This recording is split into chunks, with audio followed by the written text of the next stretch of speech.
Hello guys, सभी को राधे राधे। कैसे हैं आप सब? आई होप आप लोग बहुत अच्छे होंगे। एंड ये जो मैं वीडियो बना रही हूँ, अपने हाथ से मैंने फ़ोन पकड़ा हुआ है, तो अगर थोड़ा बहुत हिलेगा डुलेगा तो प्लीज़ बेयर इट। एंड तो ये आरआरबी क्लर्क, जो उसके अभी तक मैंने मॉक दिए हैं, ज़्यादा दिए नहीं, 4-5 ही दिए हैं आई थिंक। उसके एग्रीगेट मैं आपको बता देती हूँ कैसा क्या स्कोर चल रहा है मेरा। एंड आरआरबी पीओ मेंस का भी आज मैंने एक फुल लेंथ मॉक दिया था। 3-4 दिन से मैं पढ़ रही थी मेंस का, लेकिन आज मैंने सोचा नहीं, फुल मैं लेंथ मॉक दे ही देती हूँ। एंड पहले मैं इसके आरआरबी क्लर्क के क्या कैसा चल रहा है उसको दिखा देती हूँ। जैसे ये इसमें जो पहला वाला था, इसमें 74.75 मार्क्स आए, सेकंड वाले में 66.50 आए, थर्ड वाले में 72.50 आए। एंड ये वाला फिर नहीं, ये सेकंड है, हाँ ये एडवांस वन था, ठीक है ऊपर। एंड इसमें 69.25 आए। तो अभी तो मैंने इतनी मॉक लगाए हैं। एंड पता नहीं, 2-3 भी गलत हो जाते हैं ना, तो इसमें फटाक से परसेंटाइल गिर जाती है, बहुत ज़्यादा गिर जाती है परसेंटाइल से। इसमें 85 आए, इसमें और अच्छा हो सकता था। ये मेरा मैथ्स में मेरी स्पीड इसमें स्लो हो गई थी। और पहला वाला तो देखना ही नहीं चाहिए, क्योंकि पहले वाले में परसेंटाइल अच्छा ही आता है, क्योंकि सब बिगनर्स रहते हैं ना, तो वो थोड़ा सा उनको एक्सपीरियंस इतना नहीं रहता है, तो थोड़ा सा लैक कर जाते हैं वो। तो इसमें परसेंटाइल मोस्टली लोगों का अच्छा ही रहता है, जो थोड़ा बहुत अच्छा कर लेता है उनका। तो पहला मॉक तो नहीं, पहले मॉक से जज नहीं करना चाहिए। एंड ये तो एडवांस वाला था, ये थोड़ा सा अच्छा लेवल का था, मेरे को अच्छे से ध्यान है, क्योंकि इसमें मार्क्स बहुत कम है लेकिन परसेंटाइल बहुत अच्छी है। बाकी सब तो अभी दिए नहीं है मैंने। आज है 3 दिसंबर, एंड दिसंबर आ गया यार। बताओ, पढ़ते पढ़ते समझ ही नहीं आ रहा, नौकरी लग नहीं रही है। ईयर सालों पे साल ख़त्म होते जा रहे हैं, न्यू ईयर पे न्यू ईयर आते जा रहा है, क्या ही ज़िंदगी चल रही है पता नहीं। तो क्या बोल रही थी मैं, हाँ आज है 3 दिसंबर।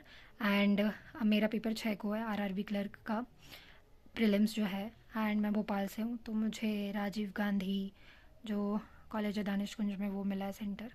एंड अभी मेरे पास 2 दिन है, तो शायद मैं कल मेंस का ना पढूँ, आरआरबी पीओ मेंस का इसी को मैं दूँ। मतलब पूरे दिन मैं यही दूँ, 4-5 मॉक में लगा के, और ये कोशिश करूँगी जितने मेरे से हो पाएंगे मैं ख़त्म कर लूँगी। और जो मैंने मेंस का मॉक दिया था ना, वो रहा कहाँ गया, ये रहा। आज मैंने मेंस का मॉक दिया था एक, इतने दिन से मैं एक दिन रीजनिंग एक दिन ये, और रीजनिंग तो भाई मैंने दिल पे ले लिया है। अब मैं मॉक मैंने ये इसलिए दिया था बेसिकली, सेक्शनल मॉक भी दिया था, तीनों सब्जेक्ट का सेक्शनल मॉक भी दे चुकी हूँ मैं। ये मैंने इसलिए दिया था क्योंकि मैंने दिल पे ले लिया भाई, आईबीपीएस क्लर्क मेंस के बाद रीजनिंग मैंने दिल पे ले ली। पर ऐसे कैसे नहीं होते यार पजल, ऐसे कैसे नहीं होते? वो इसलिए नहीं होते क्योंकि हम जब, मतलब मैंने ऐसा देखा था कि मेरी ये गलतियाँ रहती थी कि जब मैं मॉक वगैरह लगाती थी, मोस्टली मॉक से ही पढ़ती थी, तो उसमें मैं इजी क्वेश्चन पहले कर लेती थी, पजल को मैं लास्ट में छोड़ देती थी, ये थोड़ी टफ है, ये थोड़ी टफ है, उसके बाद एक आध पजल उठा ली, हो गया। पर ऐसे नहीं करना है, ऐसे तो मैं कभी ग्रो अप ही नहीं कर पाऊंगी ना। तो पजल मैं सोच रही हूँ कि इस बार पहले ही उठाया करूँ, मतलब ऐसी कि जो डुएबल साइड हो। सारी पजल को देख के, एक आध मिनट का टाइम दे के, उसके बाद कौन सी पजल मुझे फर्स्ट अटेम्प्ट में करनी है, कौन सी सेकंड में रखनी है, कौन सी थर्ड में रखनी है। उसके बाद फिर बीच बीच में अगर जो भी इजी इजी क्वेश्चन आते गए उसको भी करते गए अपन। तो ये मैंने स्ट्रैटेजी अपनी चेंज करने की कोशिश की है। एंड कॉर्न्स में मैंने यही किया था, मैं डीआई पे स्विच कर गई थी, क्योंकि डीआई वगैरह से हम जब मॉक देते हैं ना, तो हम ये सारी टफ क्वेश्चन से बचते हैं हम लोग, कि टफ क्वेश्चन ना मिले, हम पहले इजी इजी निपटा लेते हैं। इस चक्कर में हमारी क्या हैबिट रह जाती कि इजी इजी कर लो और टफ टफ छोड़ते जाओ। तो हमारी, मतलब इजी इजी तो कर ही लेगा ना यार हर कोई इंसान, लेकिन टफ को आप टैकल कितने जल्दी टाइम में करते हो, कितने जल्दी टाइम में उसको सॉल्व करोगे, ये कैसे समझ में आएगा आपको? तो मैंने इसलिए स्ट्रैटेजी अपनी अब चेंज कर दी है। इंग्लिश में तो खैर गलत हो ही गया, ये इंग्लिश का पेपर मुझे काफ़ी टफ लगा। आप बताना, आपने कर दिया हो? मतलब काफ़ी ज़्यादा वो कैब वगैरह पे बेस्ड थी। क्लोज टेस्ट तो बिल्कुल बहुत ही, मतलब बहुत ही गंदा था। दिखा भी देती हूँ मैं, व्यू सोल्यूशन क्लोज टेस्ट तो ये वाला बहुत ही गंदा था, मतलब बहुत ही गंदा। देखना थोड़ा सा ना येलोइश दिख रहा है, क्योंकि मैं नाइट मोड में लगा के पढ़ती हूँ, आंखों पे जोर पड़ता है, तो मैंने आज चेंज भी नहीं किया। ये तो ठीक है, ये बन गया था मुझसे पहला। मैंने बोला ना आज मैंने पजल्स वजल ज़्यादा उठाई हैं, सबसे पहले ये उठा लिया था मैंने। एंड फिर उसके बाद एक और पजल करी थी मैंने, कहाँ गई ये वाली पजल करी थी, इसमें एक क्वेश्चन गलत भी हो गया मेरा। एंड फिर उसके बाद ये सब किए थे, और अच्छे क्वेश्चन मैं कर सकती थी, लेकिन ठीक है। एंड इंग्लिश में ये जो क्लोज टेस्ट था भाई साहब, ये तो वो आ गया। ये जो क्लोज टेस्ट था, मैंने सबसे पहले इसी को उठाया था। मैंने बोला नहीं, ये मुझे टफ लग रहा है ना, मैं सबसे पहले इसी को उठाऊंगी। तो मैंने फिर ये उठाया था और उसको करके देखा था। भाई मेरे से क्वेश्चन ही नहीं समझ में आ रही थी कौन कौन से आएंगे, तो मैंने जो जो मेरे को लग रहा था मैंने लगाया, उसमें भी एक गलत हो गया। फिर उसके बाद मैंने ये वाला मुझे लग रहा था कि ये पढ़ना चाहिए मुझे। प्रेशर मतलब टाइम में हम पढ़ते हैं ना, जैसे टिक टिक टिक टिक हमारा टाइमर होता रहता है, उस टाइम पे हम ऐसे पैसेज वगैरह रीड करते हैं ना, तो हमें समझ में आता है कि हाँ भाई हम वो चीज़ मार्क करके आएंगे अगर ऐसा पैसेज वगैरह आ गया तो क्या करेंगे। ये काफ़ी कंफ्यूजिंग पैसेज मुझे लगा, ऐसा बहुत ज़्यादा कंफ्यूजिंग पैसेज लगा था ये मुझे। आप लोग ने दिया होगा तो आप लोग भी बताइएगा कि आपको कैसा लगा। और इस पे मैं नहीं गई, हालांकि मुझे ये भी करना चाहिए था लेकिन मुझे ऐसा टाइम नहीं मिला। मैं सोच रही थी कि दोनों पैसेज निपटा के और क्लोज टेस्ट निपटा के उसके बाद देखी जाएगी वो, तो मुझे टाइम नहीं मिला तो मैंने इसमें इतना ही किया।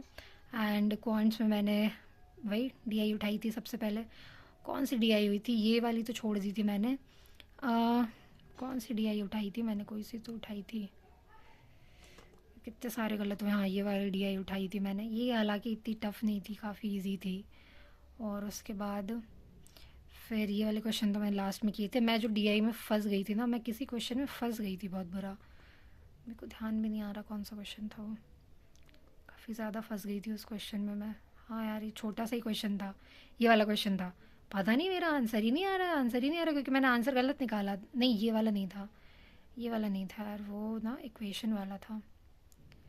इक्वेशन गलत ही हुआ होगा वो, यही है शायद ये इक्वेशन वाला, ये वाला। इसमें मेरी वाई की वैल्यू क्यू की वैल्यू 5 आ गई। अगेन यही ऐसी छोटी छोटी चीज़ों में हम फंस जाते हैं। देखो मेरे इसमें टाइम कितना वेस्ट हुआ होगा। ये तो इसमें 1 मिनट दिखा रहा है, रुको 33 सेकेंड है। कहाँ फंसी थी मैं, कहीं तो फंसी थी। ये 2 मिनट यहाँ पे भी मैंने वेस्ट करे हैं, यहाँ पे भी वेस्ट करे हैं 1 मिनट। याद नहीं आ रहा, मैं किसी में तो फंसी थी। हाँ इसमें 5 ही आ रहा था मेरा आंसर, इसलिए मैं फंस गई थी क्योंकि वैल्यू 5 मैंने लगाई थी।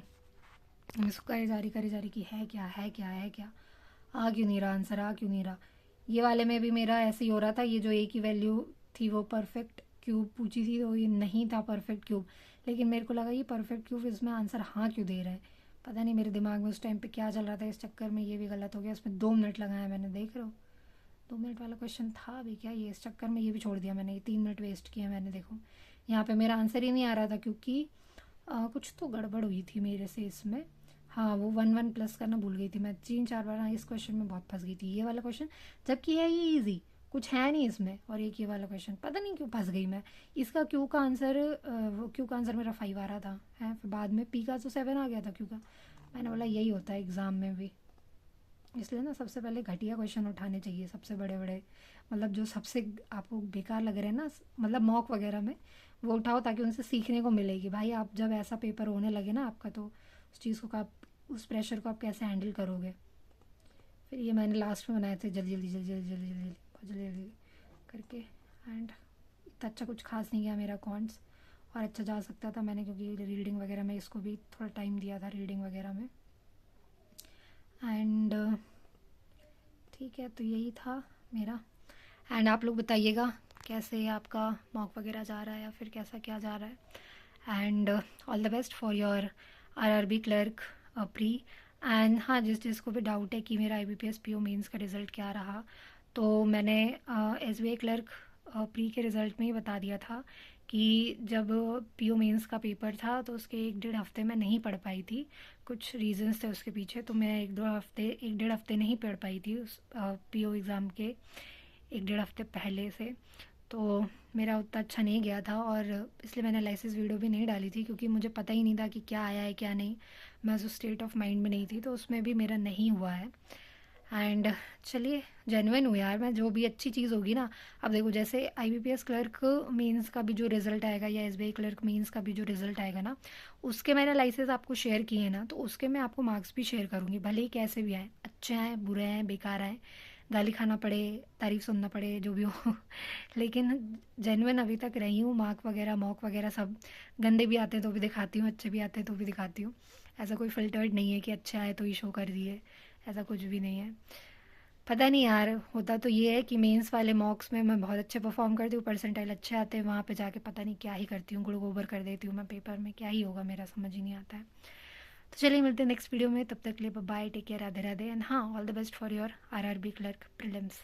और बताइएगा आपका सेंटर कहाँ है एंड कौन से स्टेट में, आपको कितना टाइमिंग क्या है, तो पता चलेगा थोड़ा कि हाँ हाँ हाँ इतने इतने स्लॉट्स वगैरह हैं, मतलब ऐसा शिफ्ट्स वगैरह हैं। चलिए मिलते हैं नेक्स्ट वीडियो में, तब तक के लिए bye bye, take care, Radhe Radhe.